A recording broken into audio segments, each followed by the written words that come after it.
Hindi ko akalaing ibabahagi ko ito, pero ang buhay ay puno ng hindi inaasahan. Hello, pangalan ko ay Mayumi, ako ay 44 na taong gulang. Matagal na akong nanay na nag-iisa sa pagpapalaki ng anak ko. Siya ay si Lito, ngayon ay 22 taong gulang na. Palagi kaming magkasundo ni Lito, magkasama kami sa mga pagsubok at tagumpay ng buhay. Isang gabi, nangyari ang isang bagay na hindi ko inaasahan.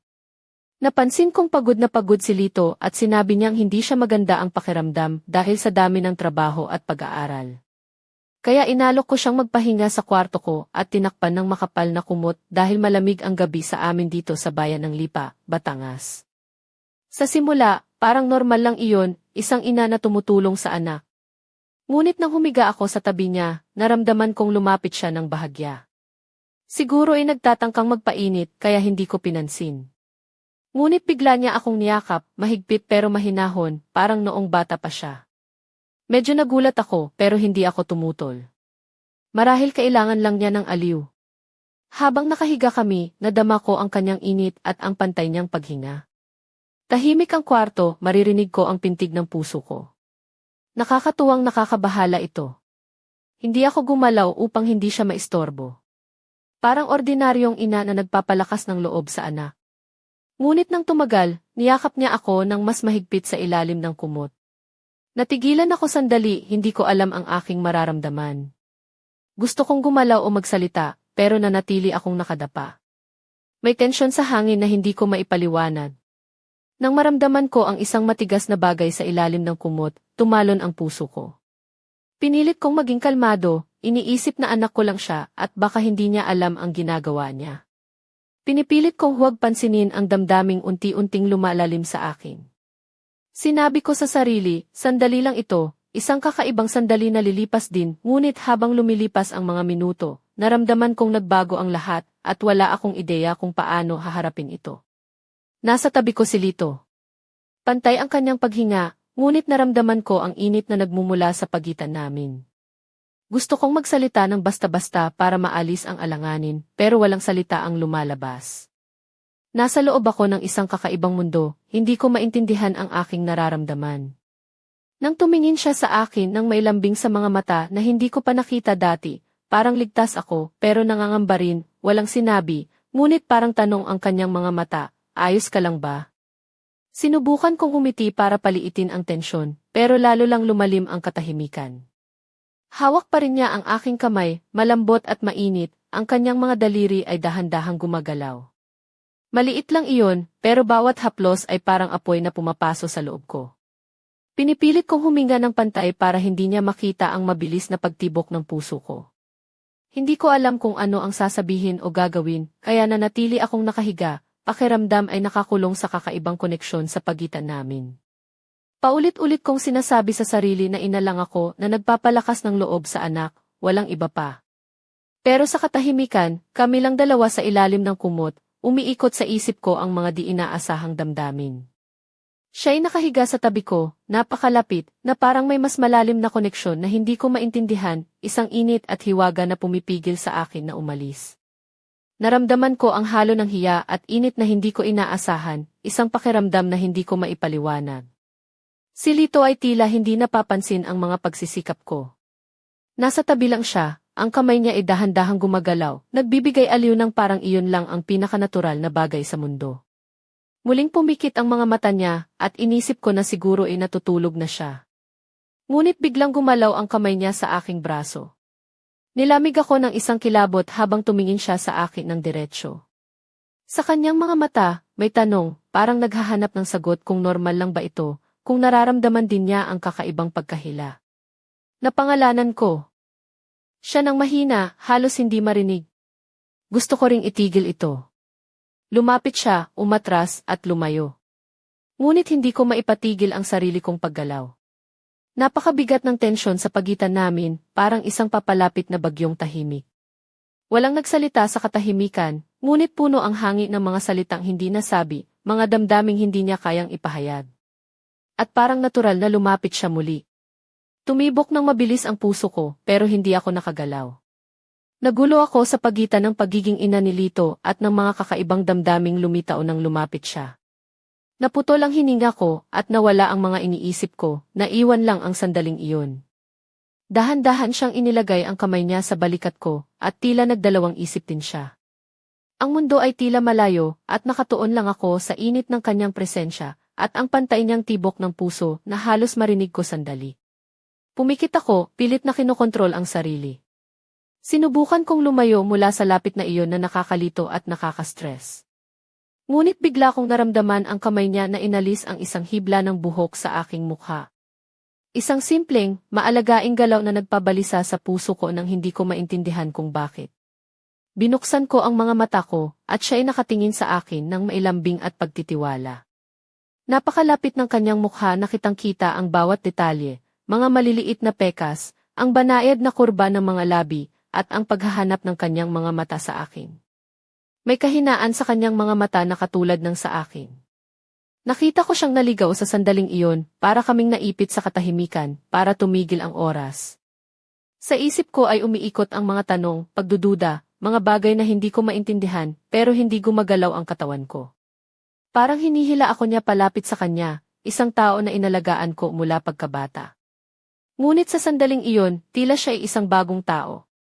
Naka-freeze kami sa katahimikan ng parang magpakailanman.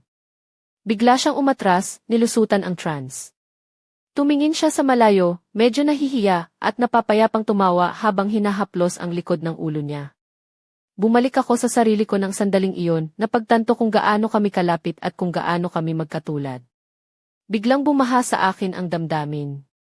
Malalim akong huminga, pinipilit kontrolin ang bagyong emosyon na tila sumisiklab sa lahat ng sulok ng katauhan ko. Umaasang hindi niya mapapansin ang kaguluhan sa loob ko. Pasensya na, ma, mahina at nag-aalangan niyang sabi. Ramdam ko sa tono niya ang kawalang katiyakan. Hindi ko sinasadya ang kahit anong kakaiba. Lumihis siya ng tingin, at napansin ko ang bahagyang pamumula sa pisngi niya, senyales na baka siya rin ay nakikipaglaban sa mga damdaming tinatago ko. Gusto kong aliwin siya, sabihin na ayos lang, na hindi nagbago ang aming relasyon. Wala naman talagang nangyari, pero hindi ko mahanap ang mga salita. Nakatayo ako, di alam paano sisimulan ang paglabag sa katahimikan. Sa sandaling iyon, malinaw kong naramdaman na hindi pa ako nakaramdam ng ganito sa tabi ng anak ko. Instinctively, inilagay ko ang kamay ko sa balikat niya, umaasang mapapalambot nito ang damdamin niya. Napangiti ako ng mahina, sinubukang tanggalin ang tensyon kahit naramdam ko ang kaba sa mga salita ko. Ayos lang, Lito, mahinahong sabi ko, pilit kinokontrol ang boses. Matagal na tayong magkasama, di ba? Sanay na tayo, kaya ngayon medyo kakaiba lang. Tumango siya ng may pagkaunawa, at nakita ko ang ginhawa sa kanyang mga mata, parang ang mga salita ko ay nakatama ng tama. Nang bumaba ang tensyon, pumutok ang doorbell, sumira sa mahinang katahimikan na nabuo namin. Ang matalim na tunog ng doorbell ay nagpaalis sa amin sa sandali, nagpapaalala ng mundo sa labas. Agad akong tumayo. Kumakabog pa rin ang puso ko pagkatapos ng aming usapan, nagdadala ng kakaibang pasasalamat dahil sa pagkaantala. Papuntang pinto, napansin ko na mabilis ang pintig ng puso ko, at hindi ko mapigil ang kakaibang enerhiya na naiwan sa akin mula sa usapan namin ni Lito. Nang binuksan ko ang pinto, nakita ko si Mang Rico, ang kapitbahay namin. Nakangiti siya, ang pamilyar niyang mukha ay nagbigay ng kaginhawaan, kahit na napansin kong tumagal ang kanyang tingin sa akin ng bahagya, tila naghahanap ng kung ano sa likod ng aking mga mata. Mabilis akong nag-compose, umaasang hindi niya mapapansin ang natitirang tensyon. Kumusta, Mayumi? Bati niya ng may init at kaswal na tono. Parati lang akong dumaan para alamin kung may kailangan kayo. Alam ko malamig ang panahon ngayon, kaya kung may problema kayo sa heater, sabihin niyo lang. Ang kanyang pag-aalala ay naghatid ng ginhawa at sandali akong napuno ng pasasalamat. Salamat, Mang Rico, sagot ko, pinatungan siya ng ngiti na mas tapat na ngayon. Medyo malamig nga lalo na sa gabi, kaya malaking tulong ang alok mo. Pumasok siya sa sala. Ang mga yapak niya ay mahinahon at nakapagpapakalma. Sa gilid ng mata ko, napansin ko ang tingin ni Lito sa amin.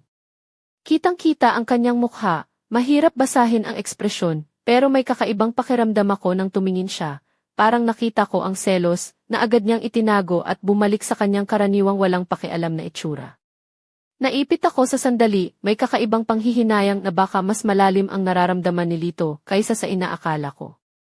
Naglibot si Mang Rico sa sala, tinitingnan ang heater, at nakikipagkwentuhan sa akin, nagtatanong kung kamusta ang bahay at kung paano ako makayanan ang lahat. Magaan ang kanyang boses at nakakapagpatahimik ang presensya niya, hindi ko inaasahan iyon. Pero paulit-ulit akong napapatingin kay Lito na tahimik na nakatayo sa hallway, nakamasid ng may tahimik na tensyon na tila may hindi nasabi sa hangin. Napansin ko na nahahati ang atensyon ko sa pagitan ng pagtanggap kay Mang Rico at sa pag-aalaga sa lumalalang alanganin sa pagitan namin ni Lito. Para bang naglalaban-laban sila sa pagkuha ng aking pansin, at hindi ko alam kung paano haharapin ang delikadong puwang sa pagitan nila. Muling tumingin ako kay Lito at napansin ko ang isang bagay na kumislap sa kanyang mga mata, na nagparamdam sa akin na baka may mga damdamin siyang itinatago sa akin. Ngunit bago ko pa maintindihan, ngumiti si Mang Rico, tinignan ako, at sinabi niyang, mukhang ayos naman, Mayumi. Tawagan mo lang ako kung kailangan mo ng tulong, Lito. Nagpasalamat ako, at nang lumabas siya, ramdam ko ang pagtindi ng tensyon sa pagitan namin ni Lito, na nagpapabigat sa hangin. Nakaingat kong isinara ang pinto at nilingon si Lito, na nakatayo pa rin sa hallway, nakatawid ang mga kamay sa dibdib. Ang mukha niya ay seryoso, matatag ang tingin, at may sinasabi ang kanyang postura na, kahit na nangyayari ito sa pagitan namin, hindi pa ito ang katapusan. Ayos ka lang ba, Lito? Mahinang tanong ko, sinusubukang basahin ang distansyang biglang sumulpot sa pagitan namin. Kailangan kong malaman kung ano ang nangyayari sa isip niya, kung bakit parang may away sa pagitan namin. Bahagya lang siyang umangat ng balikat, na para bang sinasabi, ayos lang ito, pero hindi ko inaasahan na darating si Mang Rico. Mahina ang kanyang tugon, ayos lang ako. Hindi ko lang talaga inaasahan na darating siya. Ngunit hindi nito nasasagot ang lahat ng nangyayari sa ilalim ng ibabaw. Gusto kong magtanong pa, para maunawaan kung bakit kakaiba ito. Ngunit bago ko pa magawa iyon, umikot siya at pumasok sa kwarto niya, iniwan akong nag-iisa. Ang paghinto ng pag-uusap ay parang huling selyo sa isang simula na hindi pa nagsisimula. Nakadapa ako sandali, ramdam ang halo ng ginhawa, kalituhan, at kawalang katiyakan na may mahalagang bagay na nawala. Nakatingin ako sa pinto ng kwarto ni Lito, may bigat sa puso na hindi ko maipaliwanag. Parang may nagbago sa pagitan namin, isang bagay na hindi nasabi, na parang ulap na handang bumagsak sa alaala ko. Naalala ko kung gaano kami kalapit noon, ang mga titig niya nang nandito si Mang Rico, at ang tensyon na sumisiklab sa loob namin. Parang isang ibabaw na malapit ng sumabog. Pumasok ako sa kwarto ko at umupo sa gilid ng kama. Ang mga isip ko ay naguguluhan, sinusubukang intindihin ang nangyari. Alam kong hindi ko pwedeng baliwalain ito ng magpakailanman. Kailanman, kailangan naming harapin ang pagbabago sa pagitan namin. Pero hindi ko alam kung saan magsisimula, paano alamin ang gulo ng emosyon. Nawawala ako nang marinig ko ang mahinang pagtunog sa pintuan. Tumalo ng puso ko sa biglaang pag-asa. Siguro si Lito na bumalik para makipag-usap. Tinawag ko siya ng malumanay, kahit na ang loob ko ay puno ng kaba. Dumukot ang pinto at narito siya, nakatayo sa doorway, may hindi maipaliwanag na ekspresyon na pamilyar sa akin. Pumasok siya at umupo sa tabi ko sa kama, nakatuon ang mga kamay sa tuhod, nakatingin pababa. Ang katahimikan ay mabigat, parang isang pasan ng mga salitang hindi nasabi. Para bang nakakabugto ito sa aking dibdib. Ngunit sa wakas, naputol ni Lito ang katahimikan. Mahina ang kanyang tinig, halos bulong. Nagsimula siya ng may alinlangan, maingat sa bawat salita. Hindi ko alam ang nangyayari. Pasensya na kung may nagawa akong mali. Gusto ko lang inaputol siya. Parang natigil ang mga salita sa lalamunan niya. Kitang-kita ang pagkalito at frustrasyon niya, sinusubukan niyang ipahayag ang mga damdaming hindi niya masabi ng buo. Inilagay ko ang kamay ko sa kanya, bilang tahimik na aliw, isang malambing na haplos na mas malakas kaysa sa anumang salita. Ayos lang. Naiintindihan ko, mahinahong tugon ko, tinatago ang kaba sa loob. Pareho tayong nalilito. Matagal na tayong magkasama, kaya minsan mahirap. Tumango siya ng dahan-dahan, ang tingin niya ay nakatuon pa rin sa aming mga kamay. May lamig at kalungkutan sa kanyang mga mata. Matagal akong tumingin sa kanya, naghahanap ng kahit anong palatandaan kung sino siya ngayon at kung ano ang kailangan niya. Siguro kailangan lang namin ng oras para mag-isip. Tama ka, Lito, tahimik kong sabi, may bahid ng luha sa boses ko. Kailangan nating pag-isipan ito ng mabuti. Hindi dapat tayo magmadali. Tumango siya at nanatili kaming tahimik. Ang aming koneksyon ay isang kakaibang halo ng lapit at distansya. Parang nakatayo kami sa hangganan ng isang bagay na hindi namin lubos na naunawaan o kontrolado. Parang katapusan, ngunit simula rin ng isang bago na hindi pa namin natutuklasan. Habang palihim siyang pumasok sa kwarto niya, nanatili akong nakadapa, nagtatanong kung ano ang hinaharap para sa amin. Magkakaya ba kaming magpatuloy ng magkasama o maghihiwalay? Minsan, sa gitna ng katahimikan, ang mga salitang hindi nasasabi ay mas malakas pa sa sigaw. Nang gabing iyon, habang nakaupo kami ni Lito sa gilid ng kama ko, ramdam ang bigat ng mga damdamin na tila naglalaban sa loob ng bawat isa. Ang kanyang mga mata ay punong-puno ng pagkalito at pangamba, na parang naghahanap siya ng sagot sa mga tanong na hindi niya alam kung paano itanong. Ako naman, bagamat nadarama kong parang bata rin ako. Nalilito at natatakot sa mga nangyayari sa pagitan namin. Ilang minuto kaming nanahimik, pinipilit unawain ang bawat isa sa pamamagitan ng simpleng titig. Ang malamlam na ilaw mula sa lampara ay naglalaro sa mga anino ng aming mga mukha, nagpapalalim sa damdaming umiikot sa aming paligid. Sa likod ng mga paghinga namin, may mga salitang nais sabihin, ngunit parang may invisible na pader na pumipigil sa mga ito. Hindi ko maintindihan, bulong ni Lito, halos hindi ko marinig ang tinig niya. Parang may luma na tayong pagsasama, pero may bago na rin. Parang nagbabago tayo, pero hindi natin alam kung paano. Napakasakit ng mga salitang iyon, dahil sa bawat pangusap niya, ramdam ko ang sakit ng pag-alis ng dati naming pagkakaintindihan. Lito, sagot ko ng mahinahon, hawak pa rin ang kanyang kamay. Lagi kitang minahal bilang anak ko. Hindi nagbago iyon. Pero ngayon, may mga damdaming dumadalaw at nahihirapan tayong intindihin. Napapailing siya, ngunit hindi niya tinanggal ang kanyang mga mata mula sa akin. Hindi natin kailangang magmadali. Pwede nating harapin to ng magkasama, unti-unti. Tumango siya, ngunit may halong lungkot sa mga mata. Ang kwarto ay napuno ng bigat na mahirap tanggalin. Sa kabila ng lahat, naramdaman ko ang init ng kanyang presensya. Isang paalala na kahit anong unos ang dumaan, nandito kami para sa isa't isa. Sa gitna ng aming pag-uusap, may kumatok sa pinto ng malakas. Nagulat kami pareho at dali-dali akong tumayo para buksan. Sa harap ng pinto ay si Mang Rico, ang kapitbahay namin mula sa kabilang bahay sa Lipa. Ang kanyang mukha ay seryoso at may dalang pag-aalala. Pasensya na po sa abala, sabi niya nang may paggalang. Napansin ko po kasi na parang may hindi kayo maayos. Gusto ko lang po siguraduhin na ayos kayo. Ang mga mata niya ay naglalaro sa paligid, tila sinusukat ang bawat detalye ng aming ekspresyon. Umiti ako ng pilit. Salamat po, Mang Rico. Ayos po kami. Medyo malamig lang kaya nag-uusap lang kami. Pumasok siya sa loob at habang tinutulungan niya akong ayusin ang heater, pakiramdam ko ay may ibang bagay sa kanyang mga mata. Isang kuryosidad na hindi niya masabi. Habang nag-uusap kami, napapansin kong si Lito ay tahimik na nanonood mula sa halway. Ang kanyang mga mata ay hindi mapakali, tila may hinahanap na hindi niya maipaliwanag. Ang tensyon sa pagitan namin ay unti-unting lumalalim, isang salamin ng mga lihim na hindi pa namin kayang sabihin. Pagkatapos umalis ni Mang Rico, umupo kami ni Lito muli sa sala, pero ang malamig na hangin ay para bang sumisiksik sa pagitan namin. Naramdaman ko ang bigat ng kanyang titig, parang naghahanap siya ng tapang upang ipahayag ang mga tunay niyang nararamdaman. Ngunit sa halip na magsimula ng pag-uusap, nagpalitan lang kami ng mga ngiti, mahinahon pero puno ng kahulugan. Sa gabi ring iyon, habang tinatakpan namin ng kumot ang aming mga sarili, ang pagitan namin ay parang isang hangin na puno ng mga lihim. Hindi namin alam kung paano haharapin ang bagong yugto ng aming relasyon, ngunit pareho naming naramdaman na hindi na ito ang dati. Ang aking puso ay nag-aalab, puno ng kaba at pag-asa sa parehong pagkakataon. Hindi ko alam kung saan hahantong ang mga pangyayaring ito, ngunit isang bagay ang sigurado, hindi kami nababalik sa dati.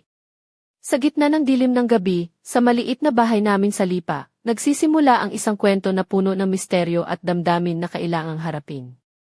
Hindi ko alam kung ano ang bukas, ngunit handa akong harapin ito, hindi bilang isang ina lang, kundi bilang isang babae na nahaharap sa pinakamalalim niyang mga damdamin. At sa tabi ko, naroroon si Lito, kasama sa paglalakbay na ito, kahit nasa gitna ng mga tanong at pagsubok. Ang aming kwento ay nagsisimula pa lamang, at ang bawat sandali ay puno ng tensyon at pag-asa. Ano kaya ang susunod na mangyayari? Sa mga sumunod na araw, unti-unting lumalim ang lamig sa pagitan namin ni Lito, kahit pa sa panlabas ay tila maayos pa rin kaming mag-ina. Ang aming maliit na bahay sa Lipa ay naging tahimik, puno ng mga hindi nasabi at mga titig na nagtatago ng mga lihim. Kahit na palaging magkaharap kami sa hapagkainan o sa sala, para bang may pader na unti-unting pumipigil sa aming paglapit sa isa't isa. Ako, si Mayumi, ay palaging abala sa pag-aayos ng bahay at sa trabaho ko bilang guro sa lokal na paaralan, pero sa likod ng bawat ngiti at kilos, naroon ang bigat ng mga tanong na hindi ko masagot. Paano ba namin haharapin ang mga damdaming nagbago? Paano ko ipapaliwanag sa sarili ko ang kakaibang init na naramdaman ko noong gabing iyon? Nilalabanan ko ang mga ito, sinasabi sa sarili na ina lang ako, at anak ko si Lito, yan ang tama. Si Lito naman ay madalas na tahimik, madalas niyang gugulin ang gabi sa kanyang kwarto, nakatingin sa bintana o kaya naglalakad sa paligid ng bayan, tila naghahanap ng sagot sa mga tanong na bumabagabag sa kanya. Isang gabi, nilapitan ko siya ng tahimik lang na naglalakad sa likod ng bahay namin, hawak ko ang tasa ng mainit na tsaa. Nakasuot siya ng simpleng t-shirt at maong na pantalon, nakasuot ng tsinelas na medyo luma na, pero may dating pa rin sa kanyang kilos. Lito, gusto mo ba ng tsaa? Tanong ko habang inaabot ang tasa sa kanya. Huminto siya, tumingin sa akin ng ilang sandali bago tumanggap. Salamat ma, mahina niyang sagot. Hindi kami nag-usap ng matagal, pero sa simpleng sandaling iyon, naramdaman ko ang isang maliit na tulay na unti-unting binubuo sa pagitan namin. Ngunit sa kabila ng mga sandaling iyon, may mga pagkakataon na bigla siyang lalayo, parang may tinatago. Isang gabi, habang nakahiga ako sa kama, narinig ko ang tahimik niyang pag-iyak mula sa kanyang kwarto. Hindi ko siya pinuntahan agad, tinanggap ko lang na may mga sugat na kailangang maghilom sa sariling panahon. Ngunit ang tunog ng kanyang pagluha ay bumalot sa aking puso ng kirot at pangungulila. Sa araw-araw na pagdaan, napansin ko rin ang mga kakaibang tingin ni Lito sa akin, may halong pagkalito, paghanga at takot. Minsan, habang kami ay nag-uusap tungkol sa mga pangarap niya sa buhay, napatingin siya sa akin ng matagal na para bang sinusubukan niyang basahin ang aking kaluluwa. Ang mga sandaling iyon ay nagdudulot sa akin ng kakaibang kaba na hindi ko malaman kung paano ipaliwanag. Isang hapon, habang naglalakad kami sa tabing ilog sa bayan ng Lipa, nagkaroon kami ng pagkakataong mag-usap ng masinsinan. Ang araw ay unti-unting lumulubog, ang mga kulay ng langit ay naghalo ng pula at ginto, na parang sinasabi na may pagtatapos at simula sa bawat sandali. Ma, gusto kong maging tapat sa iyo, sabi ni Lito habang nakatingin sa ilog. Hindi ko alam kung ano ang nararamdaman ko, pero hindi ko rin alam kung paano ko ito haharapin.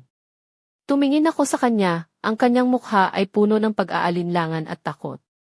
Hindi ko rin alam kung ano ang tama, pero ayokong mawala ang pagkakaintindihan natin. Hinawakan ko ang kanyang kamay, pinipilit maging matatag para sa amin pareho. Lito, hindi natin kailangang madaliin ang lahat. Ang mahalaga ay nandito tayo, handang harapin ang kahit anong pagsubok ng magkasama. Hindi kita iiwan, anak. Ngumiti siya. Bagamat may halong lungkot, at sa sandaling iyon ay naramdaman ko ang init ng aming pagkakaunawaan. Ngunit sa likod ng ngiting iyon, alam kong may mas malalim pang mga tanong na naghihintay ng sagot, mga tanong na maaaring baguhin ang lahat. Ang aming kwento ay patuloy na naglalakbay sa pagitan ng pag-asa at pangamba. Sa kabila ng lahat, sa bawat titig at haplos, sa bawat salita at katahimikan, ramdam ko ang isang bagay na hindi pa namin lubos na naunawaan.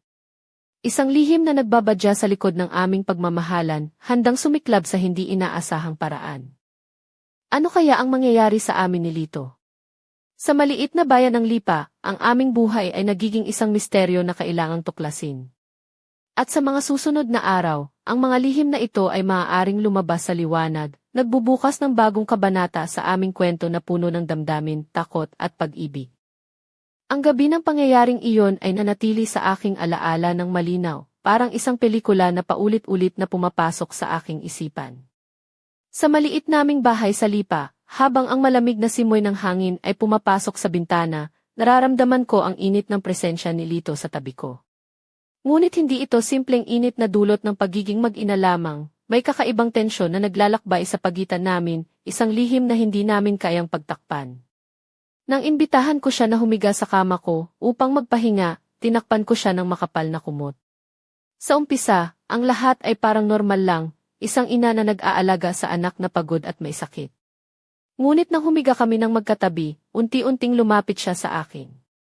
Hindi ko agad naisip na may kakaibang nangyayari, inisip ko na siguro ay gustong magpainit o makaramdam ng aliw. Ngunit nang yakapin niya ako ng mahigpit, parang noong bata pa siya, nagdadalawang isip ako. Hindi ko alam kung bakit, pero hindi ako tumutol.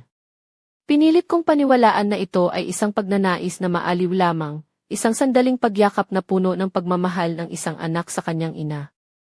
Habang kami ay nakahiga, naramdaman ko ang kanyang paghinga na unti-unting bumabagal, parang siya'y natutulog na. Ang katahimikan ng gabi ay napakalakas sa aking pandinig, maririnig ko ang tibok ng puso ko, ang bawat hininga na parang musika sa dilim. Subalit, nang biglang niyakap niya ako ng mas mahigpit, at ang kanyang kamay ay dahan-dahang gumalaw sa ilalim ng kumot, hindi ko na maipaliwanag ang aking naramdaman. Ang puso ko ay mabilis na tumibok, ang isip ko ay naguguluhan, at ang katawan ko ay tila bumaliktad sa isang kakaibang emosyon na hindi ko inaasahan. Tumigil ako sa paggalaw, hindi ko alam kung ano ang dapat gawin. Ang damdamin ko ay nahahati, isang bahagi ay nais lumayo, ngunit ang isa pa ay nais manatili, yakapin ang init ng sandaling iyon. Ang tensyon sa pagitan namin ay parang isang apoy na unti-unting lumalakas sa loob ng kwarto. Nang tumingin siya sa akin nang mailambing sa mga mata, isang tingin na puno ng kalungkutan at pag-aalinlangan, naramdaman ko ang isang kakaibang koneksyon. Parang siya rin ay nalilito, naghahanap ng sagot sa mga damdaming hindi niya maintindihan. Sinubukan kong ngumiti, ngunit ang katahimikan ay naging mas malalim, puno ng mga salitang hindi nasabi. Hawak pa rin niya ang aking kamay, ang mga daliri niya ay dahan-dahang gumagalaw, nagbibigay aliw sa isang paraan na hindi ko inaasahan. Hindi ko mapigilan ang pagbilis ng tibok ng puso ko, pinipilit kong huminga ng pantay upang hindi makita niya ang takot at pagkabahala sa aking mga mata. Ang sandaling iyon ay naging isang misteryo para sa akin, isang lihim na hindi ko matanggap ngunit hindi ko rin matanggihan. Biglang may kumatok sa pinto na para bang sumira sa mahika ng sandali. Agad akong tumayo upang buksan ito at doon ko nakita si Mang Rico, ang kapitbahay namin. Ang kanyang mukha ay puno ng pag-aalala at ang kanyang mga mata ay tila naghahanap ng kahit anong palatandaan ng problema. Sa loob ng bahay, habang tinutulungan niya akong ayusin ang heater, naramdaman ko ang mga titig niya sa akin, isang halo ng kuryosidad at pagkabahala. Sa gilid ng aking paningin, nakita ko si Lito na tahimik na nanonood, ang kanyang mga mata ay puno ng mga tanong na hindi niya kayang ipahayag. Ang gabing iyon ay nagtapos sa isang malalim na pag-uusap sa pagitan namin ni Lito sa sala, ngunit kahit na nagsikap kaming mag-usap ng tapat, ang hangin ay puno pa rin ng mga hindi nasabi at mga damdaming naglalaban sa aming mga puso. Habang siya ay bumalik sa kanyang kwarto, ako naman ay nanatili sa sala, nakatingin sa dilim at nag-iisip kung paano namin haharapin ang bagong yugto ng aming relasyon. Ang aking puso ay puno ng kaba, ngunit may kaunting pag-asa rin na sa kabila ng lahat, kaya naming lampasan ang pagsubok na ito ng magkasama. Ngunit sa likod ng lahat ng iyon, alam kong may mga lihim na unti-unting lumilitaw, mga damdaming magpapabago sa aming buhay nang hindi namin inaasahan. Ang aming kwento ay nagsisimula pa lamang, at ang bawat araw ay puno ng mga tanong na kailangang sagutin. Ano kaya ang susunod na kabanata sa aming buhay? Ano ang mga lihim na nakatago sa dilim ng aming tahanan sa bayan ng Lipa? Ang sagot ay naghihintay na matuklasan habang kami ay naglalakad sa landas ng pag-ibig, takot at pag-asa. Hindi ko malilimutan ang gabing iyon, isang gabi na tila binago ang buong takbo ng buhay ko. Nasa maliit naming bahay sa Lipa kami ni Lito, at habang ang malamig na simoy ng hangin ay dumadaan sa bintana, naramdaman ko ang init ng kanyang presensya sa tabi ko. Ngunit ang init na iyon ay may dalang kakaibang tensyon na hindi ko maintindihan. Inalok ko siyang humiga sa kama ko upang makapagpahinga, lalo na't pagod siya sa trabaho at pag-aaral. Nilapitan ko siya ng mahinahon at tinakpan ng makapal na kumot. Sa simula, parang normal lang ang lahat, isang ina na nag-aalaga sa anak na may sakit. Ngunit nang humiga kami ng magkatabi, unti-unting lumapit siya sa akin nang hindi ko namamalayan. Hindi ko agad inisip na may kakaiba, iniisip ko na siguro ay nagtangkang magpainit lang siya. Ngunit nang niyakap niya ako ng mahigpit, parang noong bata pa siya, nagdadalawang isip ako. Hindi ko alam kung bakit, pero hindi ako tumutol. Pinilit kong paniwalaan na ito ay isang pagnanais na maaliw lamang, isang sandaling pagyakap ng isang anak sa kanyang ina. Habang nakahiga kami, naramdaman ko ang kanyang paghinga na unti-unting bumabagal, parang siya'y natutulog na. Tahimik ang kwarto, maririnig ko ang pintig ng puso ko, ang bawat hininga na parang musika sa dilim. Ngunit nang niyakap niya ako ng mas mahigpit, at ang kanyang kamay ay dahan-dahang gumalaw sa ilalim ng kumot, hindi ko na maipaliwanag ang aking naramdaman. Ang puso ko ay mabilis na tumibok, ang isip ko ay naguguluhan, at ang katawan ko ay tila bumaliktad sa isang kakaibang emosyon na hindi ko inaasahan. Tumigil ako sa paggalaw, hindi ko alam kung ano ang dapat gawin.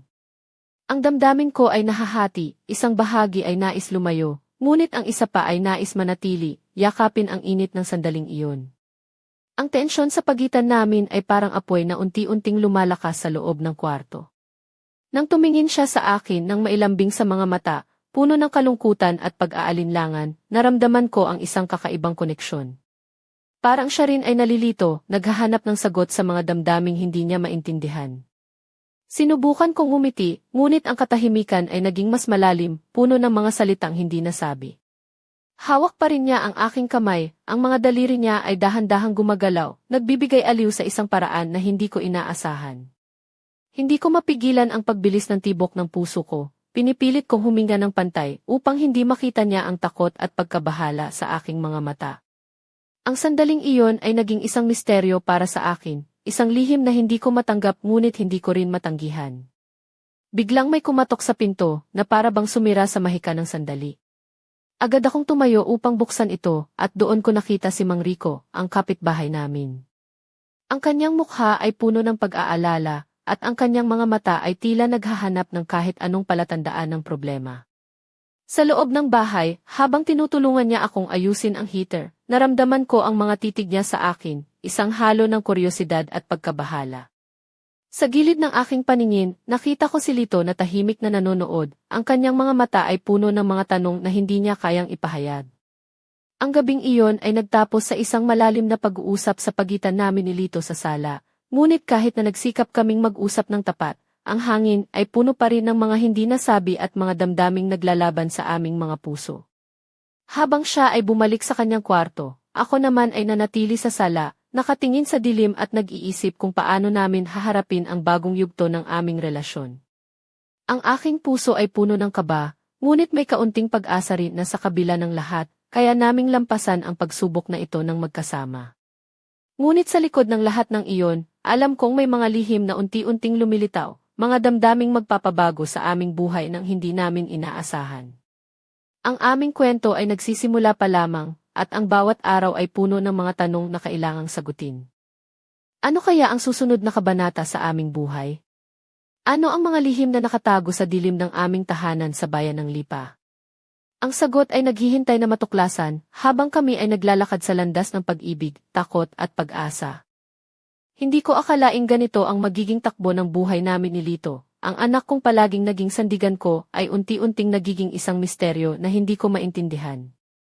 Matapos ang gabing iyon, paulit-ulit kong iniisip kung paano namin haharapin ang nangyari, kung paano maibabalik ang dati naming pagkakaunawaan na tila unti-unting nawawala. Habang naglalakad kami sa mga araw-araw na gawain sa Lipa, ramdam ko ang bigat ng katahimikan sa pagitan namin. Ang dati naming mga tawanan at kwentuhan ay pinalitan ng mga maikling sagot at mga titig na nagpapahiwatig ng pag-aalinlangan. Minsan ay nagtataka ako kung paano kami napunta sa ganitong estado. Ang aming relasyon na puno ng pagmamahal ay tila natabunan ng mga damdaming hindi namin kayang ipaliwanag. Isang gabi, habang tahimik ang buong bahay, nanatili akong gising sa tabi ng bintana. Pinagmamasdan ko ang mga bituin sa langit, ngunit ang isip ko ay puno ng mga tanong. Bakit nangyari iyon? Ano ang ibig sabihin ng mga damdaming iyon? At paano ko mapoprotektahan si Lito, pati na rin ang aking sarili, mula sa gulo na unti-unting sumisiklab sa aming buhay? Habang nagpapakalma ako, naalala ko ang mga araw na magkasama kami ni Lito sa bahay, ang kanyang mga ngiti, ang mga yakap na puno ng pagmamahal, at ang aming mga pangarap para sa kinabukasan. Hindi ko gustong mawala ang mga iyon. Gusto kong mahanap ang tamang daan pabalik sa dati, ngunit hindi ko alam kung saan magsisimula. Nang bumalik si Lito mula sa kanyang kwarto, tahimik siyang umupo sa tabi ko. Hindi kami nagsalita kaagad, ngunit ramdam ko ang kanyang pagnanais na mag-open up kahit na nahihiya siya. Sa huli, siya ang unang nagbukas ng usapan. Mahina niyang sabi, hindi ko maintindihan ang sarili ko. Parang may lumalabas na bagay na hindi ko kontrolado. Ayoko sanang masira ang relasyon natin. Napaiyak ako sa mga salitang iyon dahil ramdam ko rin ang parehong pagkabigo at takot. Hinawakan ko ang kanyang kamay at sinabing, Lito, mahal kita bilang anak ko. Hindi kita iiwan. Ano man ang mangyari, haharapin natin ito ng magkasama. Kailangan lang nating maging matatag at tapat sa isa't isa. Ngunit sa kabila ng mga pahayag na iyon, hindi pa rin nawawala ang tensyon sa pagitan namin. Parang may mga bagay na hindi pa natin napag-uusapan, mga damdaming hindi pa natin nauunawaan. Ang bawat haplos at titig ay puno ng mga kahulugan na hindi namin kayang ipaliwanag. Sa mga sumunod na araw, unti-unting lumalapit kami ni Lito, ngunit may mga sandali pa rin na nadadama ang distansya. Ang aming buhay ay naging isang maingat na sayaw ng pag-iwas sa mga mahahalagang usapin, na para bang pareho kaming natatakot harapin ang buong katotohanan. Isang hapon, habang nagkakape kami sa labas ng bahay, napansin kong tumingin si Lito ng matagal sa akin. Ang kanyang mga mata ay puno ng mga tanong at pagnanais na maunawaan ang sarili niya at ang aming relasyon. Hindi ko maipaliwanag ang damdaming iyon, isang halo ng pag-asa at takot na naglalaro sa aming pagitan. Sabi niya, gusto kong malaman kung ano talaga ang nararamdaman mo. Hindi lang bilang ina, kundi bilang isang tao. Napangiti ako, kahit na may halong lungkot. Alam kong mahirap ang aming sitwasyon, ngunit ang pagiging bukas sa isa't isa ay isang maliit na hakbang patungo sa paghilom. Ngunit bago pa man kami makapagsimula ng masinsinang pag-uusap, may narinig kaming kumatok sa pintuan. Nang buksan namin ito, nakita namin si Mang Rico, ang kapitbahay namin, na may dalang seryosong ekspresyon. Pasensya na sa abala, sabi niya, pero gusto ko lang siguraduhin na ayos kayo. Napansin kong may kakaiba sa inyo nitong mga huling araw. Ang kanyang mga salita ay nagdala ng bagong tensyon sa aming maliit na mundo. Habang tinutulungan ko siyang ayusin ang heater, naramdaman ko ang mga mata ni Lito na nakatingin sa amin ng may kakaibang damdamin, isang halo ng pag-aalala, selos at pagkalito. Sa gabing iyon, habang kami ni Lito ay nag-iisa, napagtanto ko na ang aming kwento ay hindi pa tapos. Marami pang kailangang harapin, mga damdaming kailangang tuklasin, at mga lihim na kailangang ipagtapat. Ang aming relasyon ay isang labirint ng pag-ibig at pagkalito, at sa bawat hakbang na aming tinatahak, ang tadhana ay naghahanda ng mga pagsubok na susubok sa tibay ng aming samahan. Ano ang mangyayari sa amin? Kaya ba naming lampasan ang unos na ito, o kami ay mawawala sa landas na aming nilakad? Ang sagot ay nasa mga susunod na kabanata ng aming buhay, na puno ng misteryo, takot at pag-asa. Isang gabi sa lipa ang nagdala ng hindi inaasahang pagbabago sa buhay namin ni Lito, isang pagbabagong hindi ko lubos maisip na mangyayari sa pagitan namin. Nangyari ito nang kami ay magkasama sa sala, tahimik na nag-uusap tungkol sa mga nagdaang araw na puno ng pangamba at pagkalito. Ang mga salita ay mahirap lumabas sa aming mga labi, ngunit ramdam namin ang bigat ng bawat isa sa bawat titig at bawat hininga. Biglang pumasok si Lito sa kwarto ko nang hindi ko inaasahan. Ang kanyang mga mata ay puno ng emosyon, pagkahilo, pag-aalinlangan, at isang kakaibang tapang na hindi ko pa nakita sa kanya noon. Nilapitan niya ako ng dahan-dahan, at sa isang iglap, niyakap niya ako ng mahigpit, parang naghahanap ng lakas at aliw. Hindi ko napigilan ang aking sarili. Ang damdamin na matagal kong pinipigil ay sumabog ng biglaan, isang halo ng pag-ibig, takot at pagkalito. Ang init ng kanyang katawan ay dumampi sa akin, at ang aming mga puso ay tila nagtagpo sa isang sandaling puno ng katahimikan at pag-asa. Ngunit sa gitna ng yakap na iyon, naramdaman ko ang isang kakaibang galaw ng kanyang kamay, dahan-dahang gumalaw sa ilalim ng kumot, lumalapit ng mas malapit kaysa dati. Ang puso ko ay bumilis ng tibok, at ang isip ko ay naguguluhan sa mga damdaming hindi ko maipaliwanag. Nang tumingin siya sa akin ng maihalong pag-aalinlangan at lambing, naisip ko na kami ay parehong nalilito sa aming nararamdaman, isang damdaming hindi namin maintindihan, ngunit hindi namin kayang itanggi. Ang kanyang mga mata ay puno ng tanong, at ang aking mga labi ay hindi makapagsalita, ngunit ang puso ko ay sumisigaw ng mga sagot. Sa sandaling iyon, parang tumigil ang oras. Ang mundo ay naging tahimik, at kami lang ang naroroon, dalawang tao na nahaharap sa isang lihim na koneksyon na nagdudulot ng saya at pangamba. Ngunit bago pa man kami makapag-isip ng anumang bagay, may kumatok sa pintuan ng aming bahay. Si Mang Rico ang dumating, dala ang isang seryosong ekspresyon sa mukha. Pasensya na sa abala, sabi niya, pero napansin kong may kakaiba sa inyo nitong mga huling araw. Gusto ko lang siguraduhin na ayos kayo. Ang kanyang pagdating ay parang malamig na tubig na bumagsak sa aming naglalagablab na damdamin. Sa kanyang mga mata ay maihalong kuryosidad at pag-aalala na nagdulot ng kakaibang tensyon sa aming maliit na mundo. Nang siya ay umalis na, nanatili kami ni Lito sa kwarto, nagtataka kung paano haharapin ang mga nagbabantang pagbabago sa aming buhay. Ang aming relasyon ay naging isang maingat na laro ng damdamin, kung saan bawat kilos at salita ay may kahulugan na hindi namin lubos maintindihan. Ngunit sa kabila ng lahat, may isang bagay na malinaw, ang aming samahan ay hindi na magiging katulad ng dati.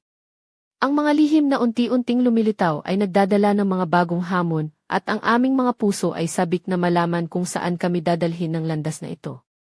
Habang nakatingin kami sa isa't isa, alam kong nagsisimula pa lamang ang aming kwento, isang kwento ng pag-ibig, takot, at pagtuklas sa mga hangganan ng puso at isipan. Ano kaya ang susunod na hakbang? Maaari ba naming harapin ang mga pagsubok ng magkasama, o kami ay mawawala sa landas na aming nilakad? Ang sagot ay naghihintay sa dilim, handang sumiklab sa mga susunod na kabanata ng aming buhay. Hindi ko inakala na ang gabi na iyon ay magiging simula ng isang hindi inaasahang pangyayari na magpapabago sa lahat ng aking inaakala tungkol sa sarili ko at kay Lito. Pagkatapos ng pagdating ni Mang Rico, na nagdala ng malamig na hangin sa aming tahanan sa Lipa, nanatili kaming mag-isa ni Lito sa loob ng kwarto. Ang tensyon ay bumalot sa amin, parang hangin bago ang bagyo, tila may paparating na pagbabago na hindi namin lubos maunawaan. Biglang lumapit si Lito sa akin ng maihalong tapang at pangamba. Hindi ko makita ang kanyang mga mata sa dilim ng kwarto, ngunit ramdam ko ang bigat ng kanyang mga damdamin. Ang kanyang mga kamay ay nanginginig ng dahan-dahan niyang hinawakan ang akin, at sa isang iglap, nilapitan niya ang aking mukha.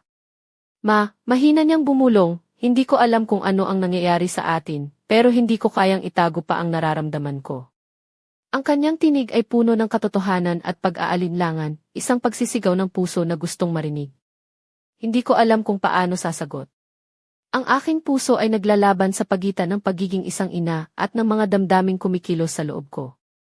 Ngunit sa kabila ng lahat, pinili kong yakapin siya, na parang iyon lang ang tanging paraan para ipakita na nandito ako. Hindi bilang isang ina lang, kundi bilang isang tao na nakikipaglaban sa sariling mga damdamin.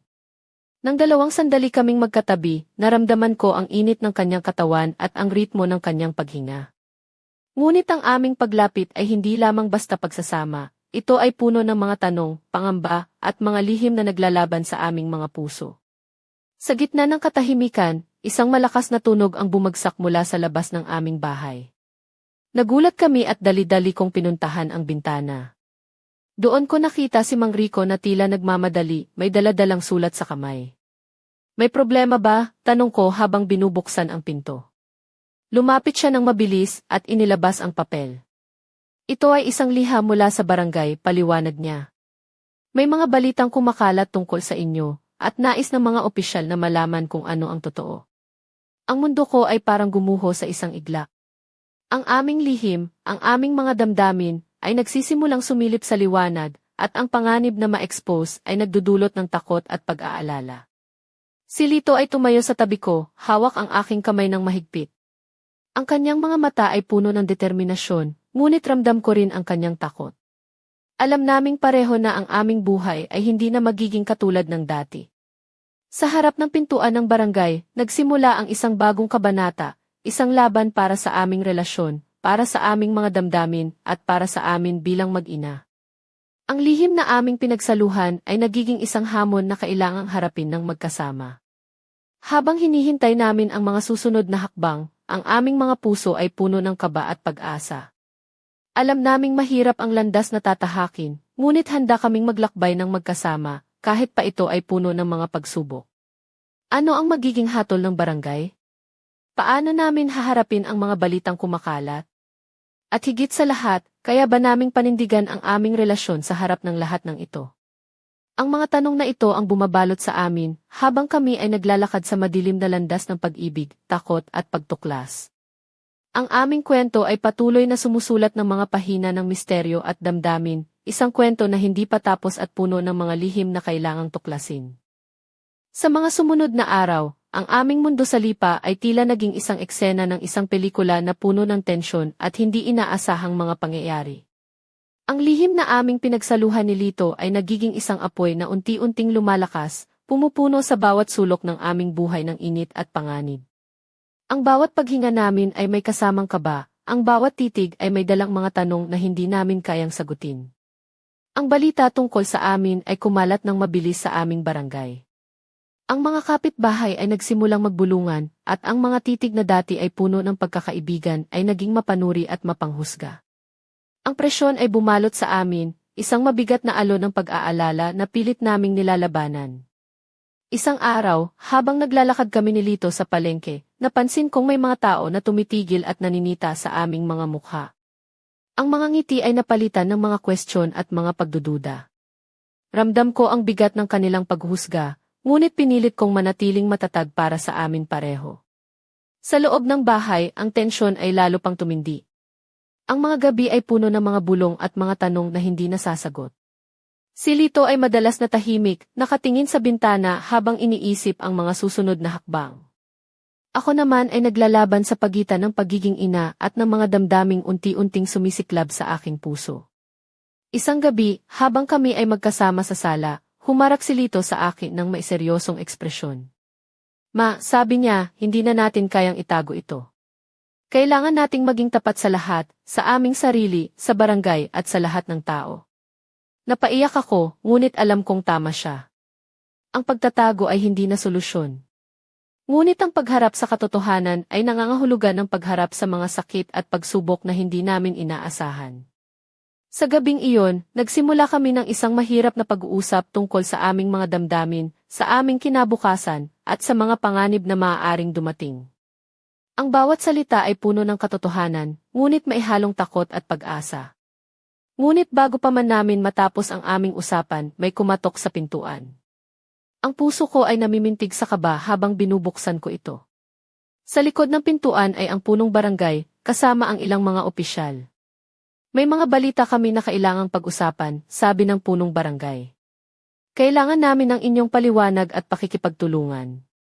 Ang eksena ay nagbago mula sa isang tahimik na gabi sa isang harapang paglalahad ng aming mga lihim. Ang mga mata ng mga opisyal ay tila nagliliyab ng paghuhusga at pagdududa, ngunit sa kabila ng lahat, ramdam ko ang lakas ng suporta mula kay Lito. Habang kami ay humaharap sa hamon na ito, naramdaman ko ang isang kakaibang lakas na bumabalot sa amin.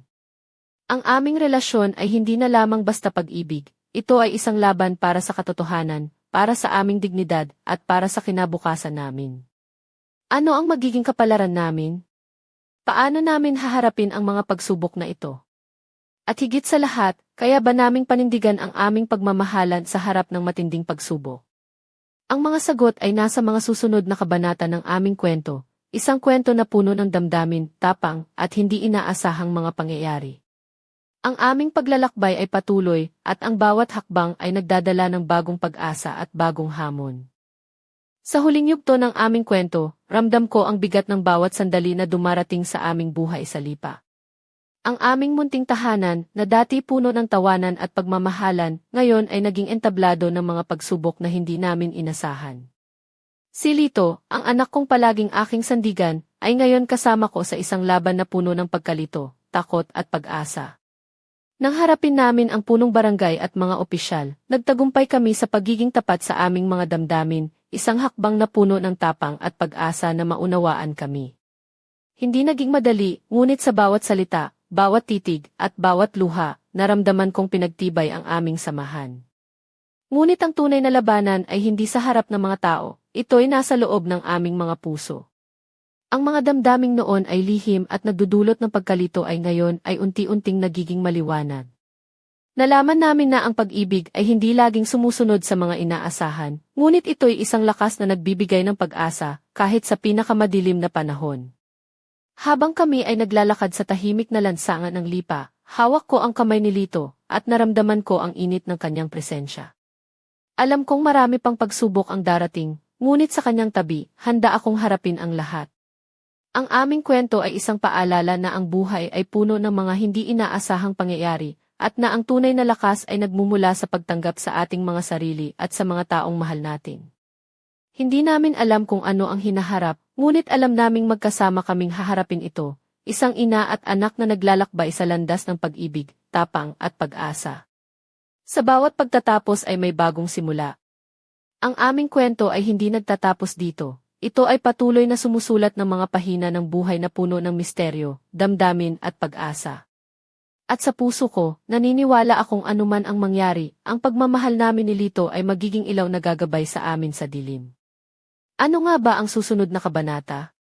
Ang sagot ay nasa mga bituin, naghihintay na aming tuklasin, isang bagong paglalakbay na puno ng pangarap, pagsubok, at higit sa lahat, pag-ibig na hindi kailanman mawawala.